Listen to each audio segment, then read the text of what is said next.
Bismillahirrahmanirrahim. Assalamualaikum warahmatullahi wabarakatuh. Bagaimana kabarnya hari ini anak-anak? Semoga hari ini kalian dalam keadaan sehat walafiat ya. Nah, anak-anak, hari ini kita akan melanjutkan mengenai pembahasan soal UTBK mata pelajaran sosiologi part 2, di mana part 1-nya mungkin sudah kita bahas di video sebelumnya. Kita bahas part 1 itu dari nomor 1 sampai dengan nomor 8. Dan untuk di part 2 ini, kita akan membahas dari nomor 9 sampai dengan nomor 15. Nah, namun sebelum kegiatan pembahasan soal UTBK ini kita mulai, kita membacakan basmalah bersama-sama terlebih dahulu agar kegiatan pembahasan soal UTBK sosiologi ini bisa mendapatkan kemudahan dan juga kelancaran. Bismillahirrahmanirrahim. Nah, seperti biasa, silahkan dipersiapkan terlebih dahulu buku tulis dan juga alat tulisnya.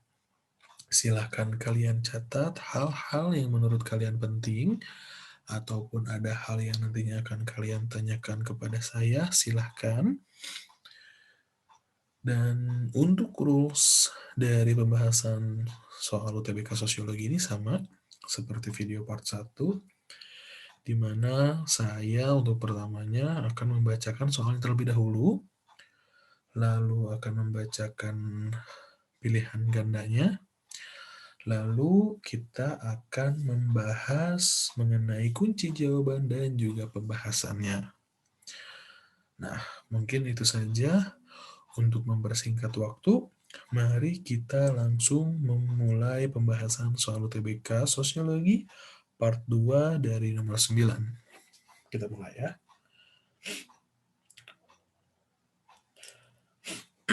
Nomor 9, topik itu adalah tentang kehidupan sosial, permasalahan, dan solusinya. Subtopik, dinamika struktur sosial dan diferensiasi sosial dalam kehidupan masyarakat di berbagai bidang. Indikator, peserta didik mampu menjelaskan hubungan stratifikasi sosial dalam kehidupan masyarakat. Nah, mari kita lihat soal nomor 9. Dalam masyarakat, terdapat jenis profesi dan jabatan yang harus dijalankan sebaik-baiknya. Seorang individu yang menduduki jabatan di sebuah perusahaan akan mendapatkan fasilitas lebih baik pada individu yang hanya menjadi karyawan biasa. Individu yang menduduki jabatan dalam sebuah pekerjaan biasanya akan mendapat fasilitas berupa kendaraan, tunjangan, dan fasilitas kesehatan. Hal ini menunjukkan bahwa stratifikasi berfungsi sebagai titik-titik-titik. A. Alat mencapai jabatan yang tinggi di perusahaan. B. Alat solidaritas mekanik dalam masyarakat. C. Sebuah motivasi untuk melakukan perpindahan penduduk. D. Sarana untuk mendapatkan keuntungan yang banyak. Dan E. Alat distribusi hak-hak istimewa dalam masyarakat. Nah, silahkan untuk dipilih terlebih dahulu untuk nomor 9 ini jawabannya kira-kira yang mana menurut kalian paling tepat. Silahkan dipilih dulu ya.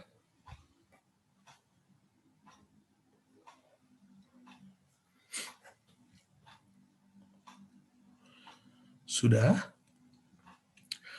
Kalau sudah, mari kita lihat ke slide selanjutnya, di mana di situ ada kunci jawaban dan juga pembahasannya. Dan kunci jawaban yang paling tepat adalah yang E, yaitu adalah alat distribusi hak-hak istimewa dalam masyarakat. Mari kita lihat di pembahasan. Apakah betul untuk nomor 9 ini jawabannya adalah yang E? Oke. Stratifikasi sosial adalah pelapisan ataupun tingkatan sosial yang terbentuk di masyarakat akibat adanya sesuatu yang dihargai ataupun prestis. Salah satu fungsi stratifikasi adalah sebagai alat distribusi hak-hak istimewa dalam masyarakat. Artinya, setiap tingkatan sosial memiliki keistimewaan tertentu sesuai dengan tugas dan kewajiban yang dimiliki. Berdasarkan pernyataan pada soal hak-hak istimewa individu yang menduduki jabatan dalam sebuah pekerjaan, biasanya akan mendapat fasilitas berupa kendaraan, tunjangan, dan fasilitas kesehatan. Jadi, kalau misalkan kita lihat ilustrasi dari soal nomor 9 ini, jawaban yang paling tepat yaitu adalah yang E, yaitu adalah alat distribusi hak-hak istimewa dalam masyarakat. Sampai di sini bisa dipahami?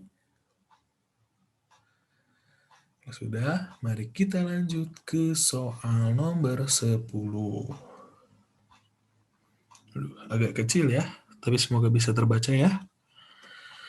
Mari kita lihat topik masyarakat multikultural dan perubahan sosial. Subtopik masyarakat multikultural. Indikator peserta didik mampu menjelaskan latar belakang terbentuknya multikultural.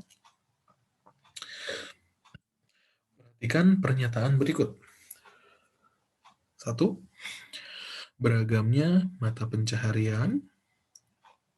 2. Adanya konflik yang berkepanjangan. 3. Keadaan geografis yang berbentuk kepulauan. 4. Pengaruh kebudayaan asing. 5. Perbedaan iklim. Latar belakang terbentuknya masyarakat multikultural adalah titik-titik-titik. A. 1, 2, dan 3. B. 1, 2, dan 4. C. Maaf, 1, 3, dan 4 ya. Yang B. C. 1, 2, dan 4. D. 1, 3, dan 5. Dan yang E. 3, 4, dan 5. Silahkan dipilih terlebih dahulu untuk soal nomor 10 ini.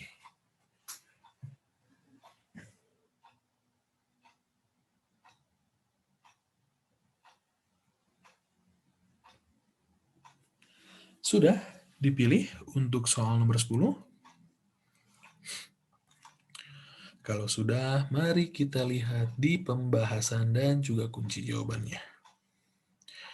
Kunci jawabannya adalah E, yaitu adalah 3, 4, dan 5. Mari kita lihat di pembahasan.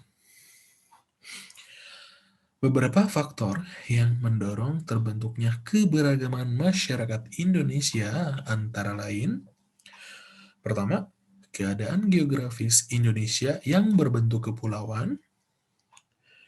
Yang kedua, pengaruh kebudayaan asing melalui perdagangan, pernikahan, dan penjajahan.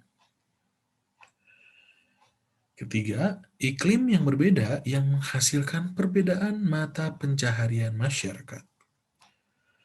Dan yang terakhir, pembangunan yang berdampak pada terjadinya urbanisasi. Nah, itu latar belakang terbentuknya masyarakat multikultural kalau misalkan kita melihat dari pilihan 1 sampai dengan 5. Adanya keadaan geografis yang berbentuk kepulauan, pengaruh kebudayaan asing, dan yang terakhir yaitu perbedaan iklim. Sampai di sini bisa dipahami? Kalau bisa, mari kita lanjut ke soal nomor 11. Topiknya masih sama, yaitu adalah tentang masyarakat multikultural dan perubahan sosial. Subtopik, yaitu adalah perubahan sosial. Indikator, peserta didik mampu menjelaskan faktor penyebab perubahan sosial dalam kehidupan masyarakat. Perhatikan peristiwa berikut. 1. Perang Dunia II. 2. Bencana tsunami di Aceh pada tahun 2004. 3. Penemuan mesin uap. 4. Transmigrasi yang diterapkan pemerintah. 5. Revolusi Perancis. Pernyataan yang merupakan faktor penyebab perubahan sosial internal yaitu titik, titik, titik. Kalau misalkan kita berbicara tentang internal, berarti yang terjadi dari dalam ya. Kecuali kalau misalkan kita berbicara tentang eksternal, tentunya itu adalah kejadian yang di luar penyebab dari perubahan sosial tersebut. Mari kita lihat pilihannya terlebih dahulu. A, 1, 2, dan 3. B, 1, 3, dan 5. C, 1, 2, dan 4. D, 2, 4, dan 5. Dan E, 3, 4, dan 5. Silahkan untuk dipilih terlebih dahulu jawaban yang paling tepat dari nomor 11. Silahkan.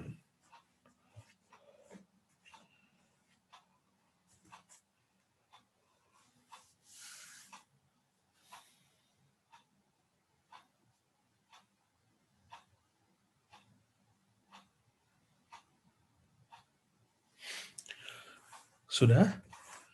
Kalau sudah, kita lihat di pembahasan dan juga kunci jawabannya. Kunci jawabannya yang E, yaitu adalah 3, 4, dan 5. Apakah betul? Kita lihat di pembahasan. Perubahan dapat disebabkan karena faktor internal dari dalam masyarakat dan faktor eksternal dari luar masyarakat. Faktor internal penyebab perubahan sosial berupa demografi, revolusi ataupun pemberontakan, konflik dalam masyarakat, dan penemuan baru. Sementara faktor eksternal penyebab perubahan sosial berupa perubahan lingkungan alam ataupun bencana alam, pengaruh kebudayaan lain, dan peperangan.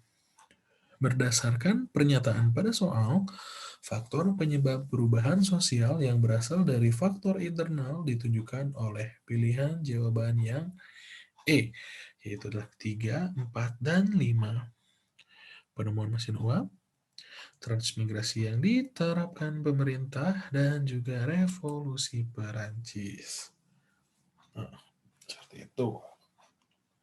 Nanti akan kita bahas lagi ya. Ini yang ada penemuan baru, yang ada invention, inovasi, dan juga itu kan ada penemuan baru, invention, inovasi, dan nanti akan kita bahas ya untuk yang ini nih, faktor internal dari perubahan sosial.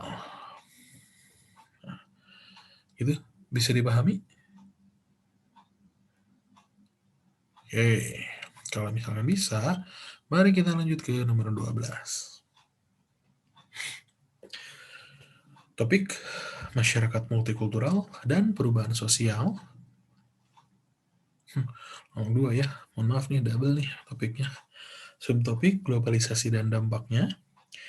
Indikator peserta didik mampu memahami ciri dan fenomena globalisasi. Soalnya, globalisasi adalah suatu proses yang menyeluruh atau mendunia dan setiap orang tidak terikat oleh batas-batas wilayah yang membuat manusia di seluruh dunia menjadi masyarakat tunggal yang terhubung. Globalisasi ditandai dengan kemunculan titik, titik, titik. A. Lembaga swadaya dan perusahaan asing. B. organisasi non-profit dan perusahaan swasta. C. Partai politik dan ormas agama. D. Industri rumahan dan penemuan smartphone. Dan E. Kerjasama internasional dan sistem teknologi yang canggih. Nah, silakan untuk dipilih terlebih dahulu soal nomor, mohon maaf, jawaban nomor 12 ini. Silakan.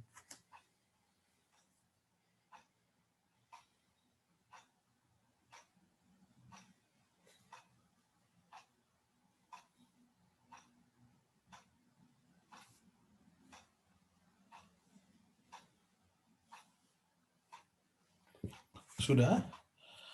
Kalau sudah, mari kita lihat di pembahasan dan juga kunci jawabannya. Kunci jawabannya adalah yang E, yaitu adalah kerjasama internasional dan teknologi yang canggih. Mari kita lihat di pembahasan. Kerjasama internasional menghasilkan perusahaan multinasional, yaitu perusahaan yang beroperasi lebih dari satu negara. Perusahaan multinasional selalu berinvestasi di negara tujuan dengan membawa teknologi yang canggih. Perusahaan multinasional terkenal biasanya berbentuk kendaraan seperti General Motors, Ford Motor Company, dan Toyota. Elektronika seperti Samsung, LG, dan Sony, dan perusahaan energi seperti ExxonMobil, Shell, dan BP adalah perusahaan-perusahaan yang berinvestasi di Indonesia. Nah, gitu ya. Kalau misalkan kita lihat dari ini adalah merupakan arus dari globalisasi yang pastinya dalam arus globalisasi ini pun disebabkan oleh terjadinya sebuah perubahan sosial. Gitu. Nah, ini nomor 12. Bisa dipahami? Kalau misalkan bisa, kita lanjut ke soal nomor 13. Topik masyarakat multikultural dan perubahan sosial. Subtopik masyarakat multikultural dalam bingkai NKRI. Indikator peserta didik mampu memberikan solusi untuk memecahkan masalah sosial akibat perubahan sosial. Mari kita lihat soalnya. Ketimpangan dan kemiskinan di Indonesia menjadi fenomena isu yang kompleks. Tiap tahun, pemerintah dihadapkan pada PR menurunkan kemiskinan dan mengurangi kesenjangan di negara berpenduduk 240 juta orang. Solusi agar tercipta pertumbuhan ekonomi yang bisa menciptakan pemerataan adalah titik. A. Memaksimalkan pendanaan usaha kecil menengah (UKM) bagi pelaku usaha kecil.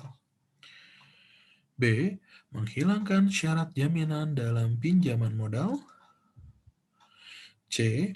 Memberikan kredit bunga tinggi kepada masyarakat kecil untuk membuka usaha. D. Pemerintah menekan pihak bank untuk memberikan modal pada usaha kecil. Dan E. Mendorong masyarakat untuk menjadi TKI. Silakan dipilih terlebih dahulu untuk soal nomor 13 ini.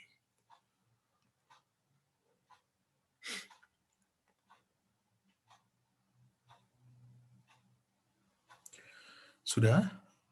Kalau sudah, mari kita lihat di pembahasannya. Ternyata jawaban yang paling benar adalah yang A, yaitu adalah memaksimalkan pendanaan usaha kecil menengah ataupun UKM bagi pelaku usaha kecil. Mari kita lihat di pembahasannya. Selama ini, usaha kecil terkendala akses pendanaan ke lembaga keuangan formal. Untuk mengatasi kendala tersebut, di masyarakat telah tumbuh dan berkembang banyak lembaga keuangan non-bank yang melakukan kegiatan usaha, jasa pengembangan usaha, dan pemberdayaan masyarakat, baik yang didirikan pemerintah atau masyarakat. Lembaga tersebut dikenal dengan sebutan lembaga keuangan mikro atau biasa disebut dengan LKM.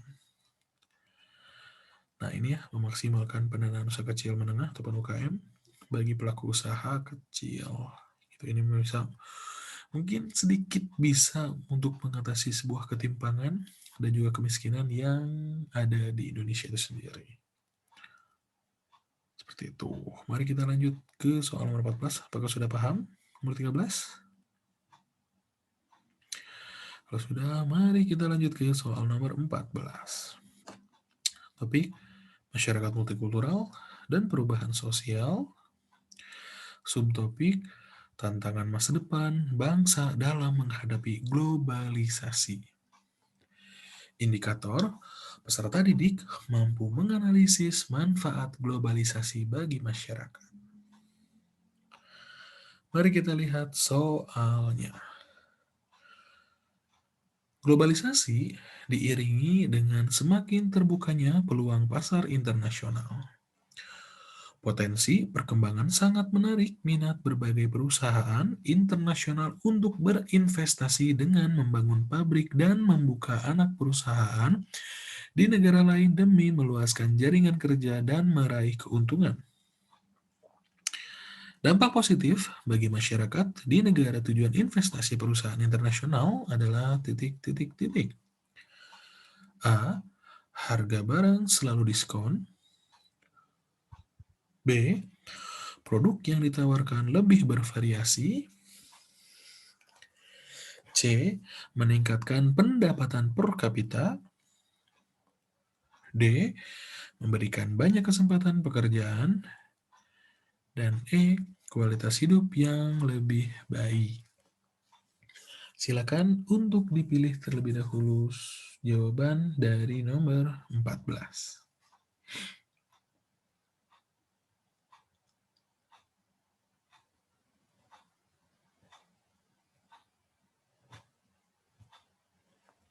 Sudah?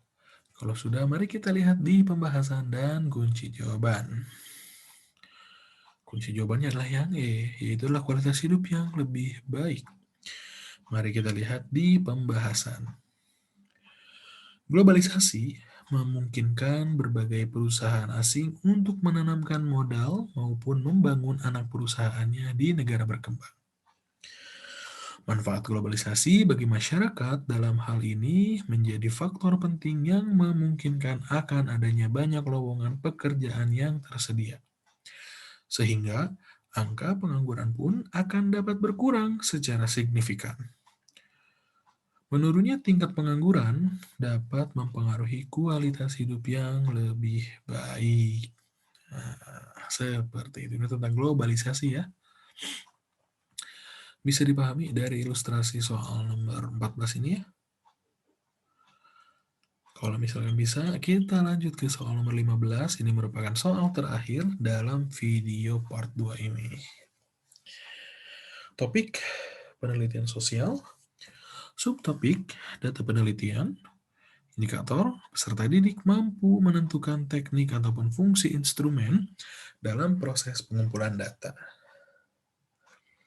Angket adalah teknik pengumpulan data dengan cara serentak dalam waktu yang singkat karena peneliti membagikan lembar pertanyaan dan harus diisi dengan jawaban tertulis.